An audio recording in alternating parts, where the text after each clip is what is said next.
You know what? I'm just going to go quickly through the slides just to recap some of the stuff, and all this stuff will be available online as well. So always know that you're interviewing at all points of the process, before and during the interview, before your application, your portfolio, and then while you're interviewing, every point of the process, you're interviewing someone, even recruiters. Who are interviewing it with is really important to understand what are some of the questions that you can ask, and what are some of the questions you're going to get asked as well in the process. And then just to break out, just to catch up really quickly where we are, the number of questions you're going to get fall into 3 buckets: background questions about you, behavioral questions that are around how you function with other people, and technical questions around your skill sets and your craft. And then as a part of your background, some of the questions that are the most typical is, how about you tell us about yourself? What about you? What about your journey? How did you get to where you are today? Why this company? Why are you applying for it now? And what are some of your strengths and weaknesses? And one input that someone had raised that was really smart and intelligent was to track, what are you doing with the interview process? Sorry, what are you doing with your weakness to improve it, as a part of answering what is your weakness? And then as a part of technical, a couple obvious questions that are going to come up. What is your favorite website, app? What are you inspired by? Walk through your portfolio piece. And this is where you're going to get a lot of the technical questions around all your deliverables. What is your design process? How do you collaborate with people? How do you communicate? What are your design steps? How do you prioritize items? And your KPIs, or key performance indicators. And then number 4, so now we're caught up. Boom, boom, boom. So number 4, this item, if a client came to you with ... I've gotten this questions asked a couple times. So this is a very broad question, right? If a client wanted to work on a brand new website, what will you do? And these questions are really, they stump a lot of designers because they're so broad, right? And the best way to break this out is, okay, first start with the client. What do they want to accomplish, right? What do they want to do? Why are they looking to do this now? And then ask those questions. And once you determine that, then figure out which deliverables will be the most important to get them there, right? So you don't want to jump directly to, I'm going to do wireframes, I'm going to do testing, I'm going to do this, right? Because if a client came to you with a website that was already done and they just wanted to work on one feature, if you already had jumped to the wireframing portion of it, how can you rewind and go back to working on that one feature they wanted, right? So ask more questions, especially when you get these broad questions asked. Daniel asked, I think having a PDF version of your portfolio is useful as well, especially when interviewing remotely. Also understanding journalistic writing when going through your case studies. This is one critique I got recently with a portfolio review interview. Yep, exactly. Definitely have backups ready if anything were to collapse, fall apart with your connection interview, and definitely a PDF is absolutely really great. But your main portfolio should not be a PDF. I think it should be complementary, and you can maybe have it as like a download, right? Like download case study, and then you can have your PDF attached there. And then journalistic writing. Is that the actual like diction, Daniel? Just like expand on it, like how you're talking through it. Daniel. Okay. All right. So Yeah. yeah. So, it was recently with the interview I had with a design agency, and I guess I was kind of nervous during the Yeah. like the case study, and so he was saying like just starting out with the challenge, just like working out and like the big portion, and then slowly working it down. Mm. Which I think that's how I uh made my case study, but I wasn't really thinking about that because I was too nervous. But but at the end of the interview, he was saying like you could really benefit in like communicating your case studies that way, just starting out with the main problem of what was with the project. and then we're working our way down. Yep. Absolutely. Yep. Exactly like our trick, right? Chapters, beginning, middle, and end. Beginning, what are you trying to accomplish? How are you trying to accomplish it? Middle, what did you do to accomplish, right? The ask at hand. And at the end, what did you deliver? And I would guess, if you're going to time block them, test yourself. Is it 2 minutes, right? Is it 4 minutes? Um, don't spend too much time on one portion, such as a lot of people end up getting stuck in the beginning and they don't even get to the end. Some people, all they do is the middle, and then beginning and end was an afterthought. Yeah, absolutely. Great point. Any questions on the technical portion? Technical. No? Okay, moving on. So behavioral. Let's see how many questions. Oh, here we go. These are the questions that you're going to get that don't really relate to a designer, right? These are just kind of, but how do you just work with other people? How do you collaborate? How do you get over conflicts? That's a big one. You're always going to get asked a question, name your last conflict and what did you do to overcome it, right? Again, here, take that question with a grain of salt, rehearse it beforehand. You don't want to go too deep in something that you can't get out of in 2 to 3 minutes tops, right? So that's a way to frame what kind of answer you want to present. Because if you can't surface back up, right? Imagine you're taking a scuba dive, right? And you just threw yourself into the ocean with this gigantic anchor, right? That's going to take, an hour to just surface up. There's not enough time to give context, relationship. I think you just want to make sure it's just something you can dip in and out. And if they have more questions, then go, okay, then let's talk a little bit more about it. You're going to get a lot of these questions. And again, with these, be able to list out what happened, what did you do to acknowledge it, and how did you find a resolution? And the initials I learned for this was CAR, which is conflict. A, I think, was for address, and then R was for resolution. So how did you go through, again, those chapters, right? Beginning, middle, and end. How do you go through those 3 chapters for anything that's based on conflict, disagreement, not seeing eye to eye? Another behavioral one is going to be culture fit. So these are the things that they're going to ask in terms of working with different team sizes, working with other departments, working with a lot of people under you, over you, who knows? This is going to take a little bit of researching into the company.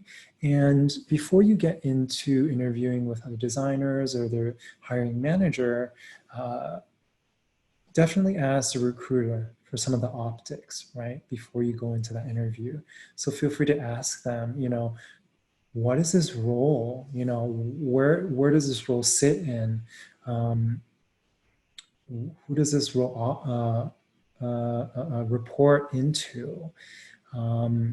Is this a new role, or is this a role replacing somebody else? That's a really important question also to understand if you're replacing somebody that had left, or you have to create all the things about this role from scratch, AKA the people hiring has no idea what to do with this job role, right? And a lot of these things you can ask surface level stuff to the recruiter, but the design team specific stuff are definitely going to be better suited with the design team that you're going to interview with. Yeah. Any questions on this one? Behavioral questions? Awesome. Okay. And then at the end of the interview, they're always going to ask, do you have any questions? And so why you want to just be able to dip in and out of your questions so that you have room at the end to ask questions. Again, if the interview is going really well and if they're vibing really well with you, by all means, take it where it needs to go. But the end of the interview is another opportunity for you to find out if this company is right for you, find out if you're interested in this company and if they're interested in you, and also to ask if they have any other questions or reservations about you. And so with that, mentioned some of them already, understand the company, the team, the makeup, project's culture, if it hasn't been asked already. And also it depends on who you're talking to, right? Design processes, that wouldn't be a great question to ask an interviewer. But if you're interviewing with a designer, design processes, what are your deliverables? How do you iterate? That would be more relevant, right? With the recruiter, that would be more around how many designers do you have on the team? What are the roles, right? But they won't be able to answer, what is your vision for the department, right? Asking a recruiter that, they're gonna go, huh? I was just recruiting people. I just want my bonus. Management. So this is great if you're interviewing with the hiring manager. So reporting, how do you report to them? What is the cadence going to be like? What is your relationship like going to be with them? Promotion, what does that process look like within the organization with them? And then again, reason for vacancy. Am I taking a new role or am I replacing somebody else? And then at the very end of the conversation, I found this really helpful. The last question is, after this conversation, do you have any last questions for me? Does anything stand out in my application, resume, portfolio that I can help clarify? And 100% of the time when I've asked this, they've had more questions. And yeah, I think it just allows them to also think through and have time to think through any additional questions. But always, I've never presented this and they've said no. Cool. And always, at the very end of the interview, don't forget to send a thank you email. Do this ASAP afterwards, meeting them. You can definitely guess the email structure, usually with a company, if it's their first name, dot, last name. Feel free to do that. Also feel free to reach out to the recruiter for their email address if you want to double check there so that you can send them a thank you email. But it's just really simple. Hi, name. Thank you so much for taking the time to chat with me today. It was really great to chat about the role and add a little bit of something based on the conversation you had. And then it could be around something you found in common with them that you bonded on, right? It could be something about the project or the team that you're passionate about. And then feel free to reach out if there's any questions. Yeah, and that's it. Keep this really short. Don't be too long. And if they don't respond, it's okay. Sometimes on the receiving end, they don't know what to say to this. So imagine like you're interviewing for someone, they sent you a thank you. You'd be like, oh, this is sweet. I don't know what to say, right? So if you don't get a response for this, it's okay. But the fact that you sent it says a lot. Cool. And then also following up, if you haven't heard in a few days, feel free to proactively follow up. But for sure, don't go 1 week radio silent. Showing that you're actively thinking about them and you want to hear back from them says a lot about how much they mean to you. And also at the end, feel free to ask them for feedback. If it didn't go as you had hoped, reach out to the recruiter and then have them ask them if they have any feedback for you. Any questions? This wraps up the interview portion. So I did have a question. It's sort of outside of the stuff that you covered, but yeah. I've talked to a few like hiring managers beforehand, saying that, oh, this is going to be like a conversation about the whatever, and it's like outside of like the technical and all the behavioral stuff. Like, how would you approach that? Because for me, I'm a very like structured person. I need to know like ahead of time, like what's going to be talked about. So like when you tell me like we're going to have a conversation, it's very like open-ended. So I don't know how to approach that. And like, you know, as you said, you're always interviewing. So like, I don't want to get too relaxed and casual about it, even though that's how they want it to be. So do you have any advice on that type of interviews? Yeah. So when they say it's going to be a conversation, it means that the people didn't prepare for the interview and that they're just probably going to ask you, hey, tell us about you and go through one of your portfolio projects. It's going to be very carefree like that. But for yourself, right, I think the question to ask would be, okay, if it's going to be just a conversation, how long is it going to be, right? And then using that time for you to structure yourself, right? If you want to go through your introduction in 5 minutes, portfolio piece in 10, 15, and then leave 10 at the end, that's a great proactive way to bucket it out for yourself, right? And then feel free also to ask, yeah, it's going to be a conversation. Anything that I should make sure to talk about? What are they looking for in particular, right? And you can definitely ask those questions to a recruiter to see if they can give you additional insight. Yeah. And also feel free to ask for who you're interviewing with. Sometimes they don't tell you, but what they can say is no. But usually they will say, yeah, sure, here. These are the people you're going to interview in advance. Yeah. And if they say no, they usually haven't picked by then. Yeah. Awesome. Any other questions?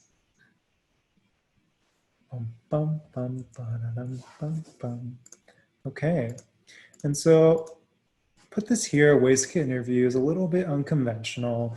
Typically, right, you look for jobs on LinkedIn, wherever you submit an application. One way that is really effective is actually go through and look at the company on LinkedIn, see if you're connected with anyone at that company, right? Or see if you're connected with anyone at that company. So what you can do is you can actually go through LinkedIn and click on employees of the company and see if you're connected with them through somebody else. And so one trick that one of my friends does is she works from top down, CEO, and she starts clicking on their profiles to see if she has any common connections with those people and asks to get referred as such. Feel free to connect with people informally as well. If interviews aren't there, but you want to learn more about the company, you're interested, shoot them an email. Say, hey, really interested in the company, don't see any positions, but just, you know, I just wanted to get to know a little bit more about your work, your craft. I'd love to learn more, you know, keep it really informal. And see what can come out of there. If you don't get a response, it's okay. It happens all the time. And then the last one, this is really important, especially as a way to get into the company without realizing, is attend their events. You know, these organizations host events all the time. They spend so much money. They force their employees to go. And so this is a really great way just to connect with people at the company, you know. And if you attend an event and then they're asking questions, you can reach out, right, to the people hosting the event and ask, hey, you know, I'm really interested to work with company. Is there a way that I can hand my resume, or what is the process for that? Just some ways to get interviews that aren't necessarily job applications sent through LinkedIn or Indeed or wherever. Yeah. Awesome. Okay, whiteboarding, this will be pretty quick. We already went through an hour, it's crazy. But for this one, a couple tips for whiteboarding. Keep writing, this is a big part. So if you have a whiteboard or if you have a digital whiteboard, I don't know how they're doing it nowadays online, but always keep writing, you know. Write down all the assumptions, all the things, the information you're collecting on the board. don't stop talking, meaning talk out loud. Practice verbalizing what you're thinking. As you're thinking through designs, feel free to slow down your designing so that your brain can talk through it. And then definitely engage with the interviewer. Ask them for feedback through the process, right? Ask them questions, clarifications. Mahogany had a question on when does this come up? When is this more frequent? I would say when I was applying for the larger, bigger tech companies, this was more common. San Francisco, this is actually really common. Outside of San Francisco, not as common, but I've had to do it at a couple places that I've applied in the past as well. But yeah, it's definitely very difficult. But at the end of the day, you know, all you can do is try your best, right? And then you can't do anything else past that. But some of the stuff that you can prep in advance, right, will be to first map out what you're trying to do. So with this, with any design problem that you're going to get off the bat, you want to map out a couple things. This is just a lot all at once. Feel free to do all or no, I mean just a couple of them. But the really important thing you want to identify first is your goal, right? You want to identify the goal and ask, hey, I'm trying to solve for this. Is this accurate? Is this right? Context, why this, why now, what are the stakeholders involved, so you gain some context into this. The thing to understand with this is this, imagine this is just another project that you're going to work on, right? So for those of you who took a boot camp course, or for those of you who've worked on previous design projects, right? Just imagine this as day one of the project, you know? Don't take the interviewing part out of it, because a lot of people get tripped up on that. It's like, what do I need to say? But just pretend this is day one of that project and you're put in with all these people in the room, right? And then now you're just trying to ask questions to get clarification. Assumptions. So these are things that they have said in the interview question, or things that you may identify based on some of the understanding of the company, marketplace, whatever it is. And here's a great opportunity to write down the audience that you want to build this for, right? Hey, you want to build a new interface for a car. Who are we thinking about first? Are we thinking about luxury vehicles? Are we thinking about not luxury vehicles, right? Are we thinking about moms? Whittle it down, write it down first, right? And I think the kind of the issue with whiteboarding is a lot of people run out of time trying to accomplish so much, right? So what I would do is I would write all this stuff down and actually circle the ones you're going to address with your designs. Say, hey, given I have 20 minutes to do this activity, here are the things that I'm going to address based on some of these things that we've identified, right? Constraints, what are some of the things that you have to take into consideration, all right? One example that's really popular is if you're going to design an interface for an elevator with 1,000 floors, what would it look like, right?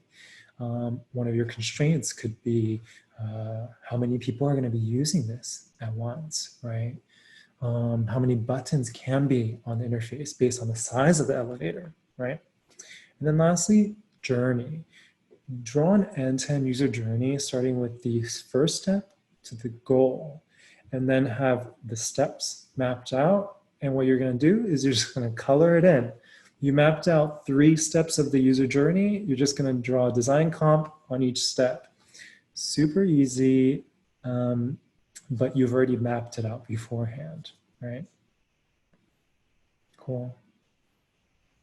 Questions? Comments? Sean, do you want to add to this?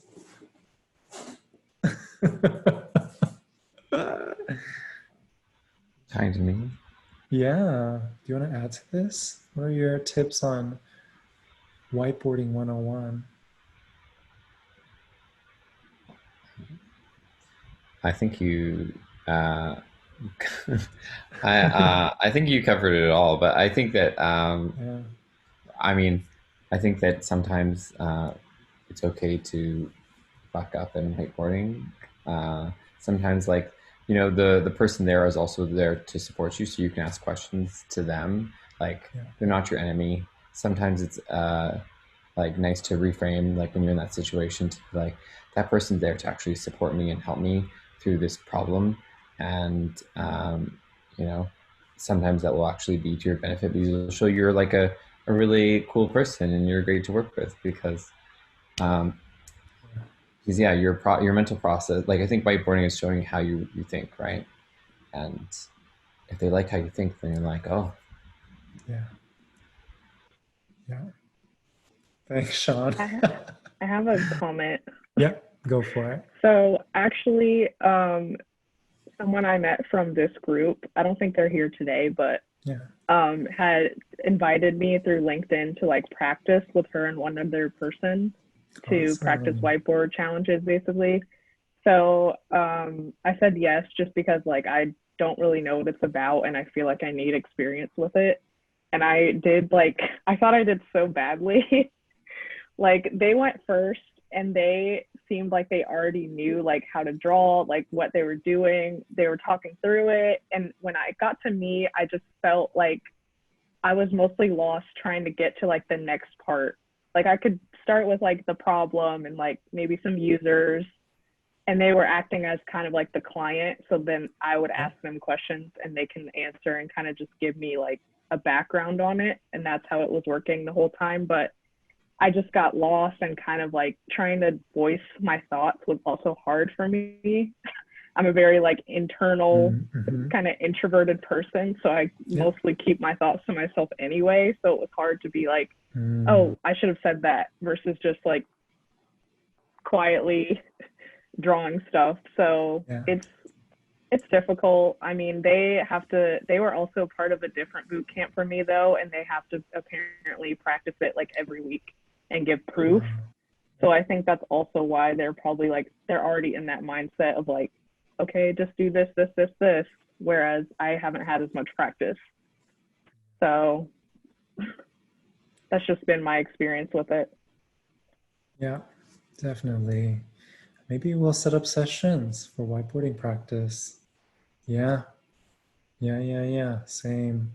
And to be honest, you know, when I was interviewing first, I had interviewed at the tech companies a long, long time ago. I royally fucked up, and it was a really bad whiteboarding challenge. I tried to do so much in so little time, and also like Sean had said, I wasn't asking for advice and for help from the interviewer. But I think, you know, the idea is also don't try to do too much, you know, just keep it simple and just say, hey, look, we have 30 minutes. We're going to try to do this. Let me just address these things. And maybe for your journey, it's just 3 steps of the process, right? Beginning, middle, and end, right? When you land on the page, what does the interface look like? Second page is I'm interacting with one element. What does it do? What does it take me? Last step, I wanted to accomplish a goal. What does that look like, right? Make it really simple for yourself. Yeah. And feel free to even like start off like really rough in the beginning and then add layers on top to it when you get more and more time. Yeah. One good tip to like practice like verbalizing the way you think out loud on certain things is to sign up for usertesting.com to be a user tester, and you get prompts to give feedback on websites. And you're going to have to practice going through different websites and verbalize out loud what do you think and how you're thinking to accomplish a task. What's great is also you get paid for the session and you keep doing more and more of this. It actually helps a lot. It actually helps to verbalize a lot. And it's surprising because it's not a very normal thing where we walk around and talk about our thoughts out loud, right? So, yeah. And then, yep, like we mentioned, map out the journey, the steps that you want to take, and then draw the screens right on top of it. Make it really simple. Like Sean said, how might you collaborate with the interviewer? But also an opportunity is in the process of whiteboarding, talk about, I would want to bring in X, right? Data scientists, analysts, like all these different people at this point in the process to make it sound like you want to collaborate. Imagine you're just starting day one on the project with those people to accomplish this. And then also plan out your time. How much time do you want to spend on brainstorming, designing, and then discussion, right? And so here's additional questions. Again, these are so broad, right? Like design a solution, enhance driving a car. If you're working on a streaming music project and it's going to launch, how would you even start planning the design research and what would it be, right? It's really broad on purpose. And the idea is not to get frustrated. It's really easy because we're trying to solve and perfect everything.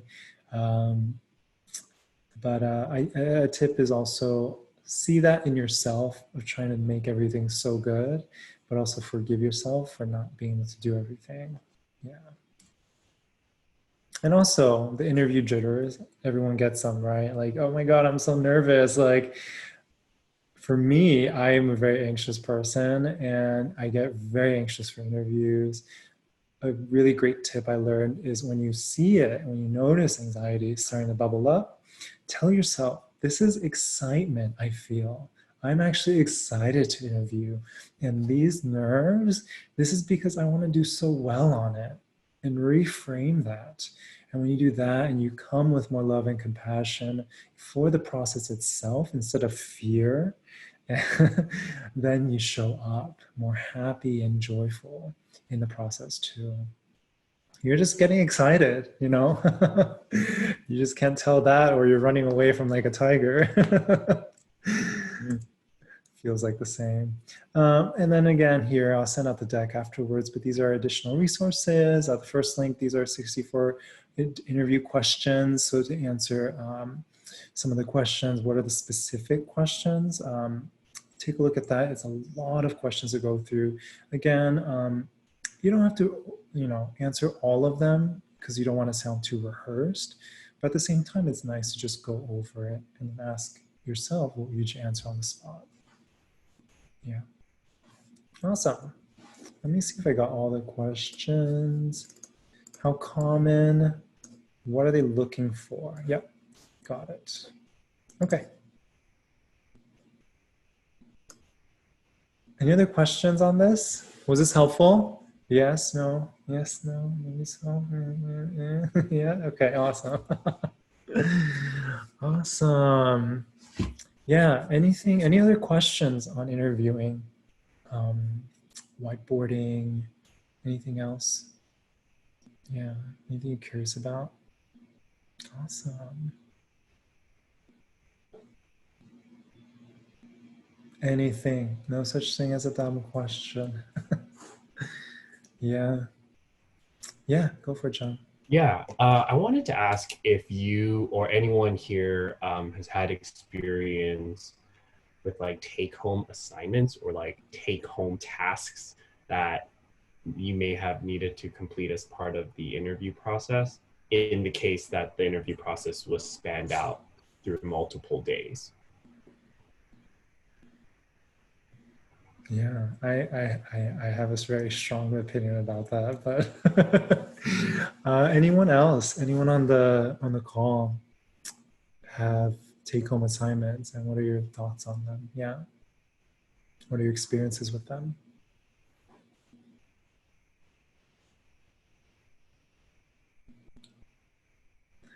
Well, I can start. It's crazy. I get take-home assignments at all different levels. The higher you go up, you have to prep presentations. I struggle with them because sometimes I see this as an opportunity for the company to just get more ideas. And some of the take-home questions like, we're working on this project, what can you do? And I'm just like, this is this is your homework. Why are you giving it to me? And I think it's a mixed bag for sure. I definitely notice it in San Francisco as a behavioral thing that other companies pick up just because other companies do it. I think especially if you're starting out early in your career, see the take-home assignment as an opportunity for you to create another portfolio piece, and feel free to stick on your portfolio, right?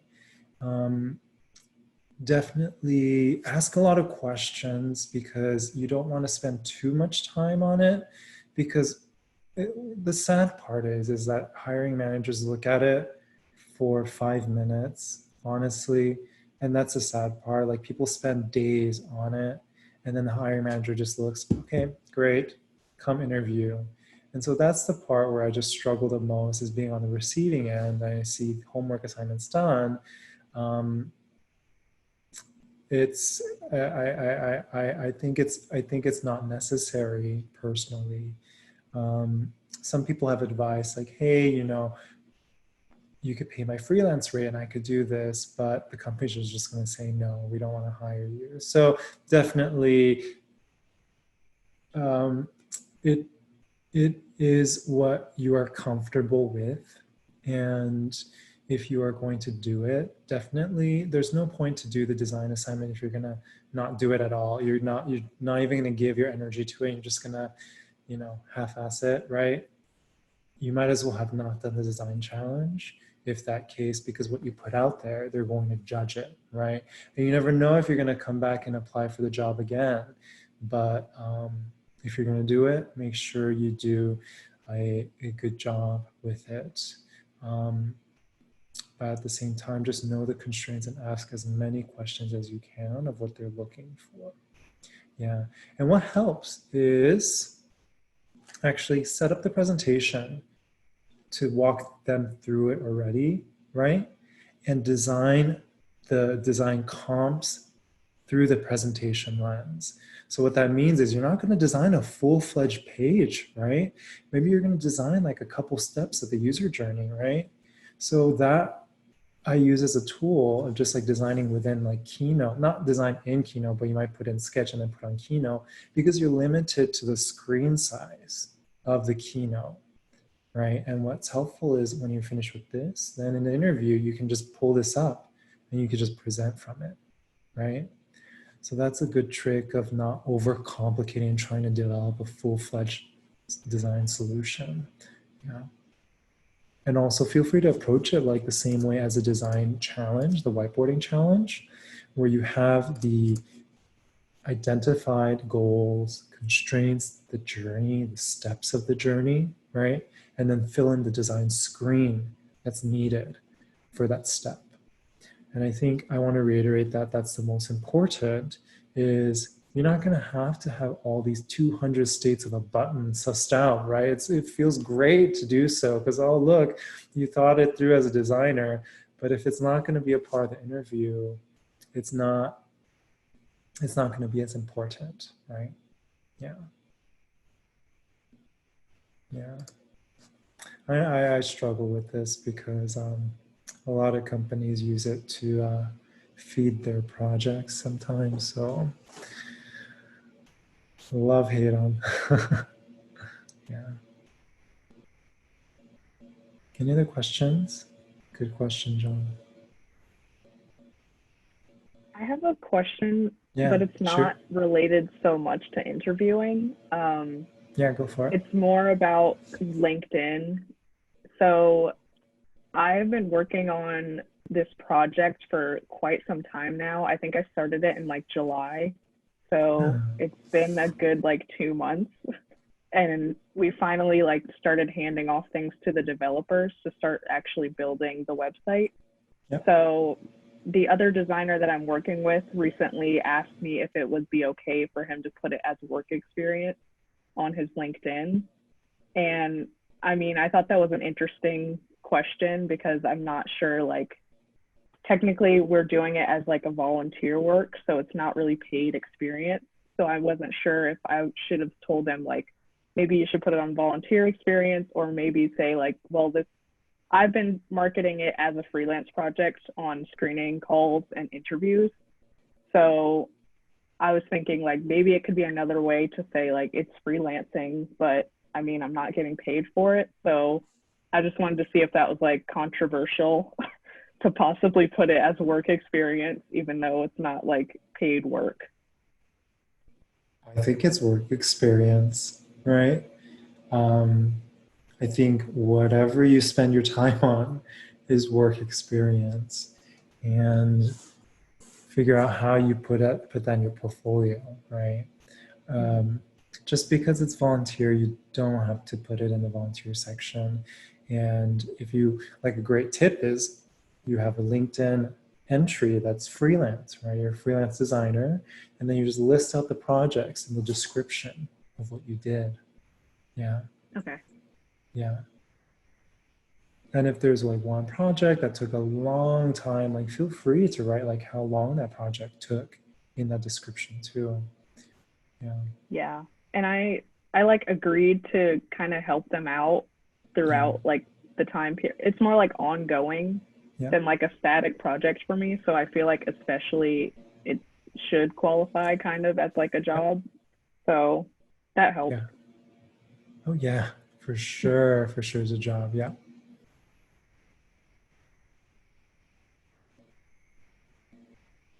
Any other questions?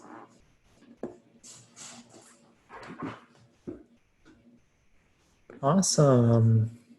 Well, great session. That wraps up the masterclass portion of it. And so if you're watching this video, this recap, feel free to comment with any additional questions that you may have.